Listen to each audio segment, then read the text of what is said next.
pada malam hari ini, sesuai dengan apa yang telah disampaikan, bahwa kita akan membahas secara lebih detail apa itu meditasi, terutama adalah meditasi jalan. Karena memang kalau kita bandingkan dengan meditasi dengan posisi duduk, biasanya meditasi jalan ini seperti dikesampingkan. Dan meditasi duduk dijelaskan dengan memang lebih detail, lebih komprehensif. Sedangkan meditasi duduk dijelaskan dengan sangat singkat. Dan itu memang benar. Karena memang selama ini salah satu yang menjadi kecenderungan hampir kebanyakan orang ketika berbicara meditasi adalah meditasi itu adalah duduk. Posisinya duduk dengan posisi tertentu, duduk tertentu, baru dikatakan sebagai meditasi. Sedangkan seperti aktivitas lainnya, salah satunya adalah berjalan, itu dianggap sebagai bukan, bahkan oleh tidak sedikit orang, bukan sebagai meditasi. Padahal meditasi, terutama ketika kita mengacu kepada yang diajarkan Sang Buddha, meditasi itu tidak hanya dengan posisi duduk saja, tetapi bahkan segala aktivitas, termasuk meditasi jalan, ini juga menjadi bagian dari meditasi. Yang menjadi ukuran apakah seseorang bermeditasi atau tidak adalah bukan posisi dari tubuhnya atau postur tubuh, tetapi bagaimana sejauh mana seseorang bisa menjaga batinnya. Nah, di sini meditasi jalan juga oleh Sang Buddha sangat ditekankan. Bahkan kalau kita perhatikan dari khotbah-khotbah Sang Buddha dan juga yang kita lihat dari berbagai macam cerita yang terdapat di dalam Tipitaka ataupun kitab ulasan, meditasi jalan itu seperti salah satu jenis meditasi yang sudah sangat populer pada zaman Sang Buddha, bahkan menjadi seperti favorit bagi para siswa Sang Buddha. Nah, salah satunya kalau kita melihat atau membaca satu khotbah tentang Cangkama Sutta, yang jadi Cangkama Sutta itu ada beberapa sutta, terutama ada 2 sutta. Yang salah satunya Cangkama Sutta ini berkenaan dengan ketika Sang Buddha berbicara tentang yaitu dhatu atau unsur, yang mana unsur yang sama itu akan berkumpul. Nah, di sini Sang Buddha melihat pada waktu itu ketika beliau berada di Gijakuta, ya di salah satu tempat daerah Rajagaha, nah, beliau melihat bahwa ada beberapa biku yang suka yaitu mempraktikkan atau mengembangkan kebijaksanaan, yang mereka selalu bersama dengan Bhante Sariputta. Nah, para biku ini sedang melakukan meditasi jalan. Jadi para biku yang sedang meditasi jalan bersama dengan Bhante Sariputta adalah para biku yang suka mengembangkan kebijaksanaan. Kemudian para biku yang sedang meditasi jalan bersama dengan Bhante Mahamoggallana adalah mereka yang suka mengembangkan ide atau semacam kekuatan-kekuatan gaib melalui meditasi. Dan para biku yang sedang meditasi jalan bersama dengan Bhante Mahakassapa adalah mereka yang suka mempraktikkan kehidupan biku yang lebih keras yang disebut sebagai tutangga, dan seterusnya. Jadi dari apa yang disampaikan dalam cerita tersebut, kita bisa membayangkan pada zaman Sang Buddha, meditasi jalan itu menjadi salah satu bentuk meditasi yang favorit bagi para biku.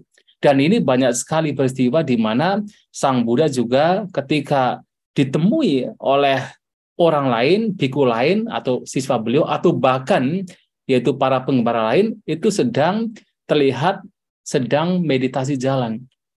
Nah, di sini kita bisa melihat bahwa meditasi jalan itu menjadi satu bentuk meditasi yang memang favorit pada zaman Sang Buddha.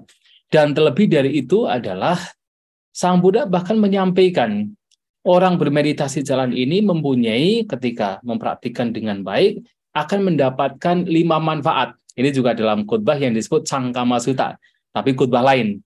Jadi Cangkama Sutta itu ada 2, yang satu yang berkenaan dengan tadi, yang pertama, yang kedua ini Sang Buddha menyampaikan ada 5 manfaat ketika orang suka meditasi jalan.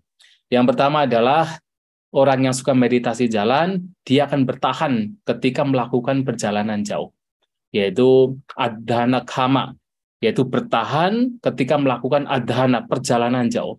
Dan ini penting sekali, terutama di zaman Sang Buddha, karena Sang Buddha dan para siswa beliau biasanya melakukan perjalanan pengembaraan dari satu tempat ke tempat lain hampir kecuali dalam 1 tahun, kecuali ketika masa wasa yang memang harus berdiam di satu tempat. Dan selebihnya mereka itu mengembara dari satu negara ke negara lain, dari hutan ke hutan lain, dari wihara ke wihara lain, mengembara.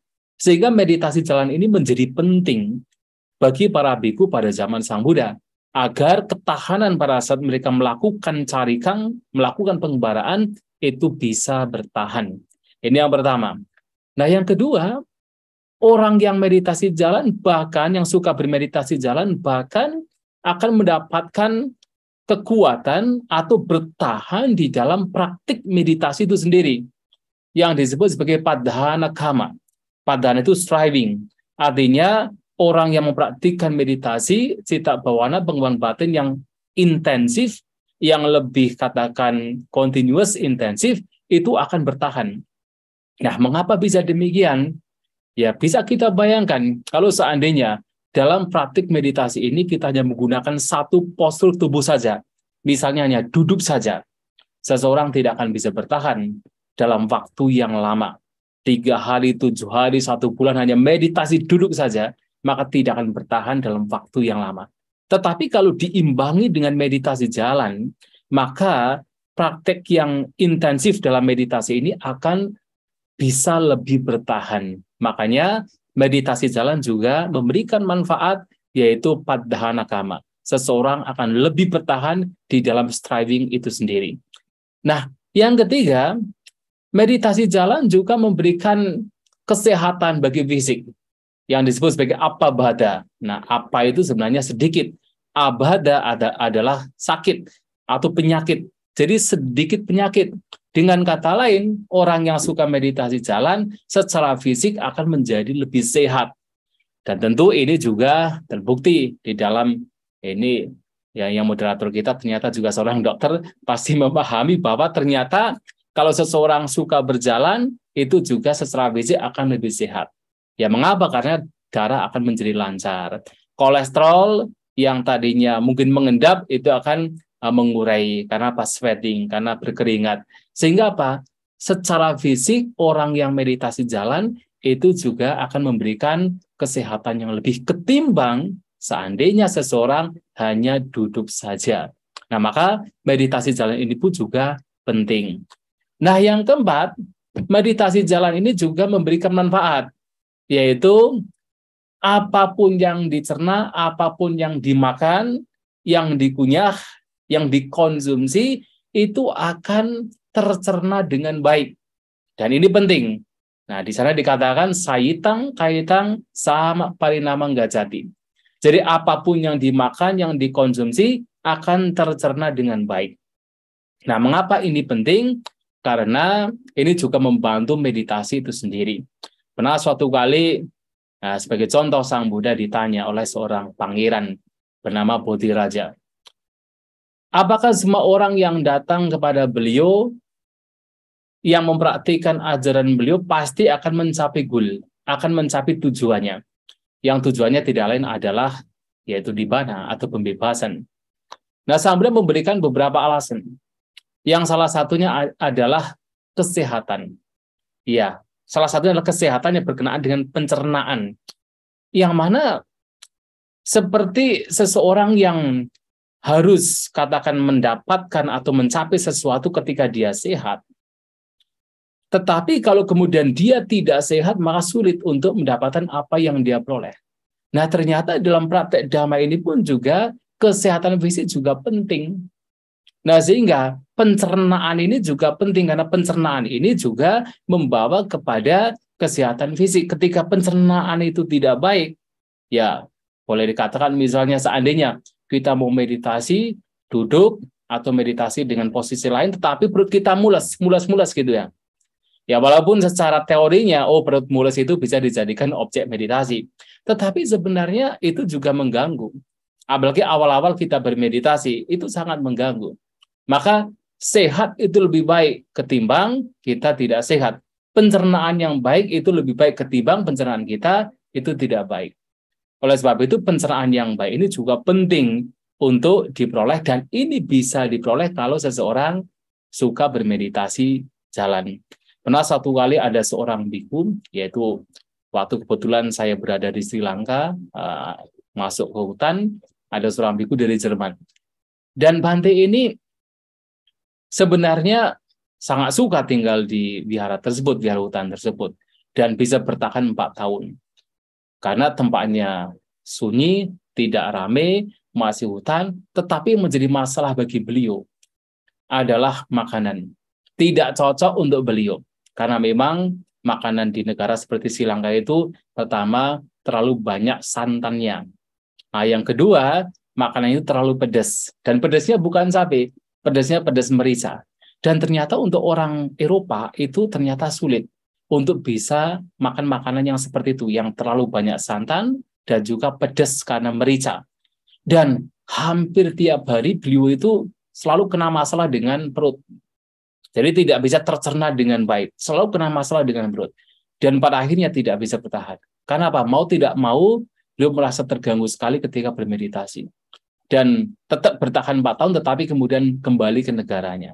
Nah, ini menjadi satu hal kenapa Sang Buddha juga menyampaikan, ternyata pencernaan ini juga baik ketika diperoleh, artinya pencernaan yang baik, itu menjadi baik ketika diperoleh, dan ketika seseorang tengah mempraktikkan cita bawana, pengembangan batin. Dan ini bisa diperoleh kalau seseorang suka mempraktikkan meditasi jalan.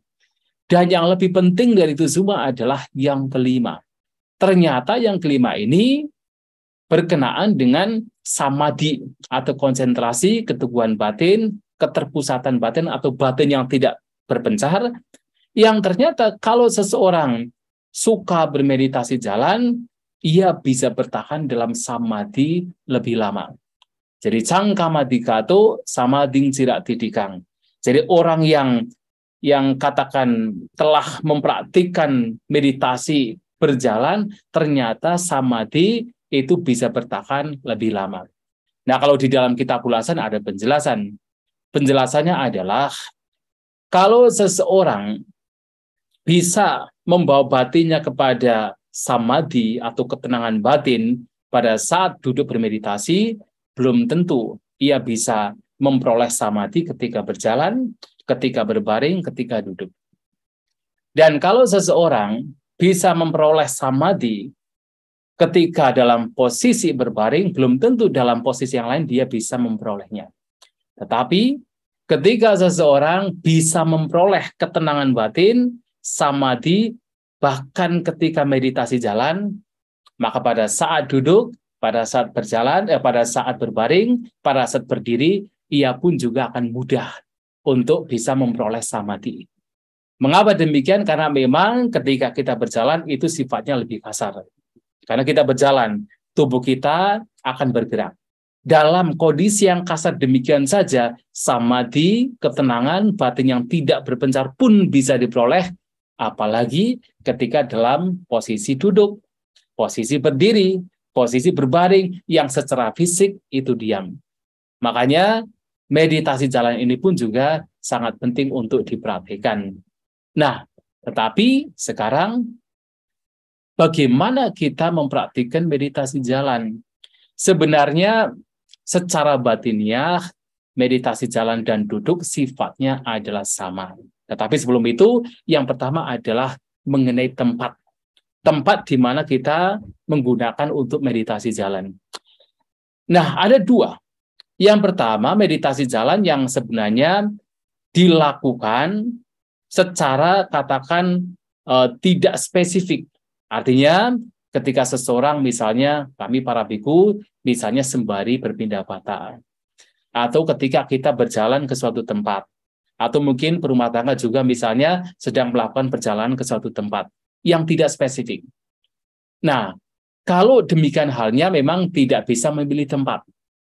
Tetapi ketika seseorang meditasi jalan secara spesifik, yang memang ya spend the time untuk meditasi jalan di satu tempat, satu waktu, mengkondisikan meditasi jalan di satu tempat tertentu, memang akan lebih baik. Yang pertama, tempatnya memang harus tempat yang lurus. Jadi jangan menggok-menggok, jangan berputar, tempat yang lurus.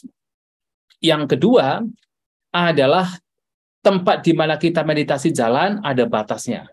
tidak terlalu sempit, tidak terlalu lebar. Nah, kalau yang saya perhatikan, terutama di wihara-wihara hutan, biasanya lebarnya itu sekitar 1 meter atau 1,5 meter. Kenapa? Karena kalau terlalu lebar, ini mengkondisikan batin kita mudah berpencar. Karena tempat meditasi kita terlihat lebar, maka mengkondisikan batin mudah berpencar.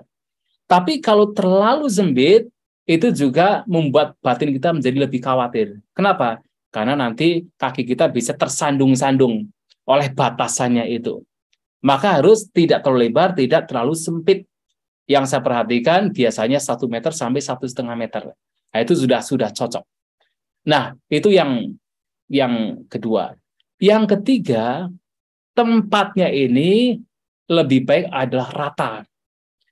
Rata. Karena apa? Kalau tempatnya ini terlalu ada naik turun, itu juga membawa batin kita itu menjadi tidak terkonsentrasi, tidak mudah tenang, tidak mudah rileks. Karena dalam meditasi jalan kita membutuhkan batin yang rileks juga. Seperti ketika seseorang meditasi duduk, batin harus rileks. Kalau tempat di mana kita berjalan itu naik turun, maka kita biasanya batin kita ketika melihat jalan itu sudah turun atau naik, kita akan ada persiapan. Ada persiapan dalam batin kita untuk turun ataupun naik. Dan ketika naik pun juga harus ada persiapan. Kekuatan tenaga kita pun juga harus yaitu ditimbulkan atau dikatakan diperbesar. Sehingga apa? Membutuhkan upaya yang lebih. Tapi kalau jalannya itu rata, maka kita menjadi lebih rileks, lebih santai. Dan selanjutnya, tempat di mana kita bermeditasi selain rata juga jangan ada gangguan yang lain. Seperti misalnya sampah berserakan. Karena kalau ada sampah berserakan juga akan mengganggu batin kita.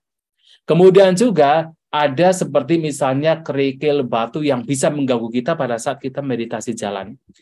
Dan juga jangan kemudian tempat di mana kita meditasi jalan, misalnya di atasnya itu ada pohon, ada cabang pohon. Yang mana ketika berjalan, mau tidak mau kita harus menunduk. Dan kalau kita misalnya, di depan sana itu ada cabang pohon, maka bisa juga sebelum kita itu sampai di sana, kita sudah berpikir-pikir. Jangan sampai kita itu, kepala kita terkena cabang pohon. Nah, seperti itu akan mengganggu pikiran kita. Nah, sehingga dalam hal ini, gangguan-gangguan yang bisa mengganggu batin kita berkenaan dengan tempat itu juga diupayakan untuk dilenyapkan, dihindari. Nah, ini penting untuk kita miliki. Dan tempat meditasi jalan pun juga jaraknya itu juga tidak terlalu jauh, tidak terlalu dekat. Kenapa? Kalau terlalu dekat, nanti kita akan terus kepikiran untuk berbalik. Ini juga sebenarnya mengganggu. Dan kalau terlalu jauh, itu juga akan membawa batin kita terkadang semakin rileks, dan itu menjadi unsur semangatnya juga itu akan lenyap. Nah, sehingga kalau saya perhatikan di wihara hutan biasanya kalau memang ada, karena ini memang spesifik kita akan melakukan meditasi jalan, itu biasanya 10 meter sampai 15 meter. Itu biasanya demikian. Itu tidak terlalu jauh, juga tidak terlalu dekat. Nah, ini kalau meditasi jalan tempatnya memang spesifik. Tetapi kalau kemudian kita sembari berjalan kemana, ada mungkin sesuatu yang kita lakukan, dan kita memang tidak spesifik menggunakan tempat untuk meditasi jalan, ya memang kita tidak bisa memilih. Tetapi itu akan lebih baik kalau itu juga digunakan untuk di sini meditasi jalan. Nah, kemudian saat meditasi jalan, apa yang mesti kita lakukan? Apakah kita meditasi jalan dengan berjalan pelan-pelan, sangat pelan, atau berjalan normal, atau berjalan berlari? Sebenarnya kalau di dalam kitab ulasan ataupun kitab suci atau di Pitaka tidak pernah disebutkan. Meditasi jalan di sini apakah harus pelan-pelan sekali atau dengan cara jalan cepat atau normal? Tetapi kalau kita perhatikan sebagai contoh adalah Sang Buddha sendiri. Sang Buddha ini juga sering melakukan meditasi jalan. Bahkan dikatakan ketika beliau besok misalnya akan melakukan perjalanan jauh, hari ini beliau akan melakukan meditasi jalan seberapa lama. Dan ini diketahui oleh Bhante Ananda. Jadi seberapa lama hari ini beliau meditasi jalan, kemudian besoknya tahu melakukan perjalanan seberapa jauh. Nah, kalau kita perhatikan salah satu yaitu karakteristik dari Sang Buddha ketika beliau berjalan dengan tidak terlalu cepat dan juga tidak terlalu lambat.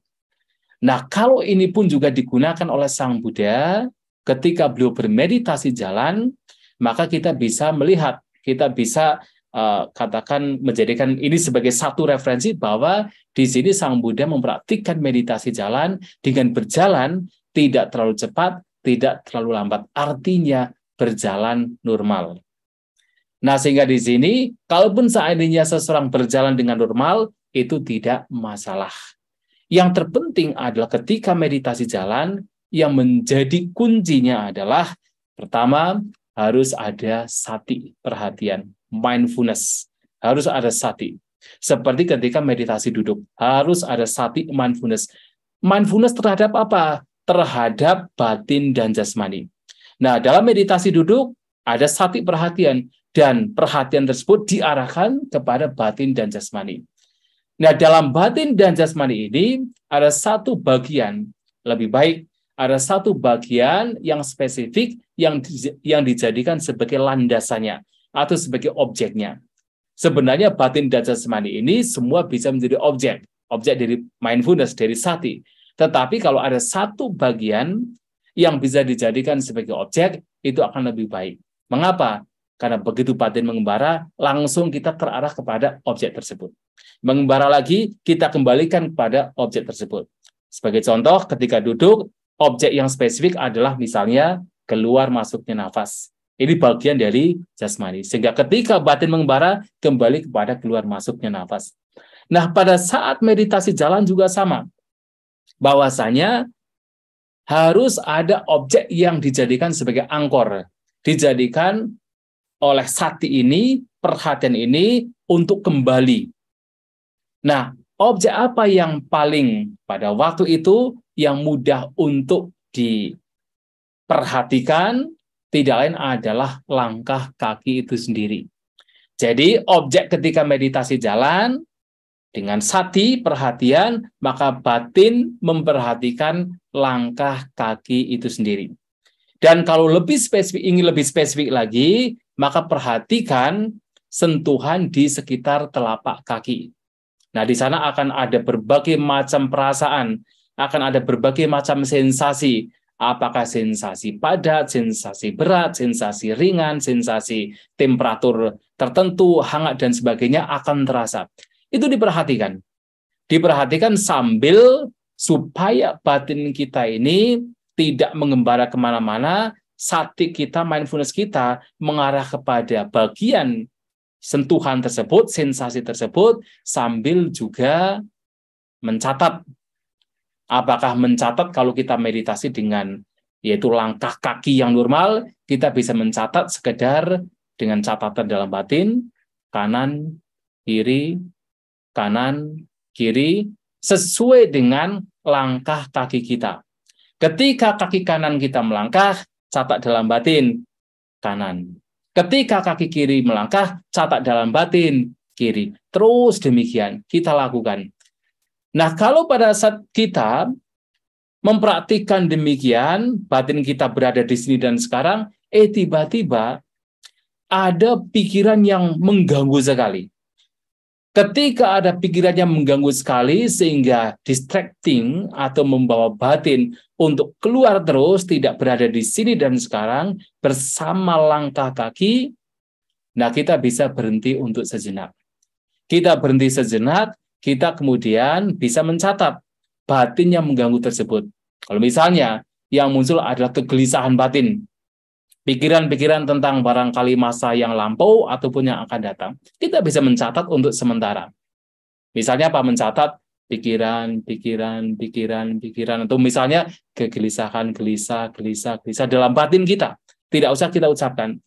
Kalau kita catat demikian, kemudian batin menjadi tenang, nah kita bisa memulai untuk berjalan lagi. Nah, ini bisa dilakukan demikian. Tetapi Ketika ada bentuk-bentuk pikiran yang hanya sekedar muncul lenyap, tidak mengganggu, termasuk berbagai macam perasaan yang muncul lenyap dan tidak mengganggu, batin masih cenderung untuk memperhatikan setiap langkah kaki, itu semua jangan kemudian kita perhatikan. Biarkan itu, biarkan lewat. Mengapa? Karena kalau semua diperhatikan, semua dicatat, ya kita tidak akan berjalan. Kenapa? Pikiran kita akan terus, yaitu akan terus muncul. Dan apalagi harus diingat, dalam meditasi jalan sebenarnya, walaupun fokus utama kita ini adalah langkah kaki kita, sebenarnya akan muncul berbagai macam objek. Mengapa? Karena pada saat itu, pertama, mata kita masih melihat. Jadi meditasi jalan itu tidak menutup mata kita. Mata kita biasa, normal saja, melihat. Dan yang kita lihat memang tentu tidak kemudian jelalatan ke sana kemari, melihat ke atas, melihat pohon dan sebagainya. Tetapi kita melihat secara normal ketika kita berjalan. Tidak terlalu jauh, tapi juga tidak terlalu dekat. Secara normal saja, wajar saja. Secara rileks. Tetapi mata kita melihat. Sehingga ketika melihat, pastinya akan ada objek. Pertama adalah jalan juga terlihat. Barangkali ada orang yang sedang lewat juga akan terlihat. Nah, kalau semua itu dicatat, ya kita tidak akan berjalan. Nah, sehingga itu semua hanya sekedar lewat saja. Selama objek utama, yaitu langkah kaki kita ini berada di sana, selama itu kita masih bisa, yaitu meditasi jalan. Terus kita melangkah sesuai dalam, yaitu meditasi jalan. Jadi tidak perlu mencatat semuanya. Hanya nanti kalau kemudian, ternyata ada pikiran mengganggu sekali, kebosanannya muncul, mengganggu sekali. Nah, baru kita berdiri sejenak, memejamkan mata, dan kita bisa mencatat dalam batin. Bosan, bosan, bosan. Baru kemudian setelah tenang, kita bisa mulai untuk melanjutkan langkah kaki kita. Nah, ini cara yang sederhana. Kalau mau lebih spesifik lagi adalah bahkan ketika kita mau berjalan, kita bisa mencatat keinginan kita. Ingat, karena setiap kali kita ingin berjalan, ingin membalikkan tubuh, pasti ada keinginan. Kalau itu semua dicatat, wah itu akan lebih spesifik lagi. Artinya ketika kita mau melangkahkan kaki, catat dulu, ingin, baru kemudian kita melangkahkan kaki. Sambil kita mencatat kanan, kiri, sesuai dengan ritme dari langkah kaki kita. Kalau menggunakan kata-kata ini kan cepat sekali sebenarnya. Kalau kita menggunakan sesuai dengan ritme langkah kaki kita, sebenarnya kanan, kiri, sesuai dengan ritme langkah kaki kita. Nah, kemudian setelah sampai di tempat destinasinya, nah kita bisa berdiri sejenak. Nah, tangan kita sebenarnya pada saat kita berjalan baik untuk saling berpegangan di depan atau di belakang, tidak usah menggoyangkan tangan kita. Nah, sesampai di destinasi tempat di mana kita harus berbalik lagi, kita berdiri terlebih dahulu, memejamkan mata, merasakan keseluruhan tubuh, baru kemudian ketika ingin berbalik, kita membuka mata dan kita catat pula. Kalau misalnya mau mencatat lebih detail lagi, ketika mau membuka mata juga dicatat. Ingin, baru membuka mata. Kemudian ketika mau membalikkan tubuh juga dicatat dulu. Ingin, baru kita membalikkan tubuh. Kemudian sebelum kita berjalan, melanjutkan berjalan, kita bisa memejamkan mata terlebih dahulu. Dan ketika kita membuka mata juga dicatat. Ingin. Nah, baru kemudian ketika mau berjalan, membuka mata, dan mau berjalan juga dicatat. Ingin. Baru kemudian kita mulai berjalan. Nah, kalau itu dilakukan secara detail, itu akan jauh lebih baik. Kenapa? Bahkan bentuk pikiran yang halus sekalipun juga terdeteksi oleh batin kita, oleh sati perhatian kita. Nah, itu dilakukan terus-menerus. Nah, bahkan kalau kita mau betul-betul intensif sesuai dengan yang dipraktikkan oleh para biku, jadi dalam sebuah cerita di kitab Bulasan ada seorang biku yang selama 20 tahun ya secara kebanyakan beliau mempraktikkan meditasi jalan. Ada meditasi duduknya tetapi lebih dominan kepada meditasi jalannya. Itu menjadi satu komitmen bagi biku tersebut. Itu terjadi di Sri Lanka, tetapi tercatat dalam kitab Ulasan. Bahkan beliau ini sampai melakukan, ya karena ingin setiap langkahnya itu dilakukan dengan betul-betul mindfulness. Pertama, setiap kali beliau lupa untuk mencatat kakinya pada saat berjalan, beliau akan mengulangi lagi dari belakang. Berbalik lagi ke belakang. Mengulangi untuk melakukan, katakan, untuk mencatat setiap langkah kakinya. Dan ketiga, pada saat melangkahkan kakinya, setiap ada kotoran batin sehalus apapun, beliau akan kemudian berdiri untuk mencatat, baru kemudian berjalan. Sehingga itu akan betul-betul intensif sampai ketika beliau berpindah patah, terlihat sama masyarakat. Ini baru beberapa langkah berhenti, kemudian terkadang mundur lagi, kemudian beberapa langkah berhenti. Jadi terus berhenti demikian sampai dikiranya bahwa biku tersebut gila. Padahal tidak tahu kalau beliau sedang mempraktikkan meditasi jalan secara intensif. Dan artinya adalah memang kalau kita mau intensif dalam meditasi jalan ini sebenarnya adalah tetap yang diperhatikan adalah batin. Setiap kali kotoran batin muncul, itu harus dicatat. Dicatat, jangan sampai itu berkembang. Harus segera tersadari atau disadari. Kalau sudah tidak ada, tetap berjalan secara normal, sambil mencatat setiap langkah kakinya. Kalau muncul kotoran batin, kembali berhenti. Untuk kemudian disadari. Lenyap lagi, berjalan lagi. Terus demikian dilakukan. Dan itulah meditasi jalan, dan itu saja, karena ini adalah pengembangan batin, ini adalah cita bawana, dan bahkan dengan itu saja, dalam cerita-cerita Buddhis, ada orang-orang yang mencapai kesucian, bahkan pada saat meditasi jalan. Kenapa? Intinya, meditasi jalan ini pun juga sebenarnya sama ketika orang meditasi duduk, yaitu menjaga batinnya. Jadi sembari duduk, menjaga batinnya, termasuk sembari berjalan, menjaga batinnya. Itulah saya kira pengantar yang cukup panjang yang saya sampaikan. Dan untuk selanjutnya, silakan untuk kalau misalnya ada hal-hal yang ingin ditanyakan, ya dipersilakan. Terima kasih, saya kembalikan kepada Saudari Listi.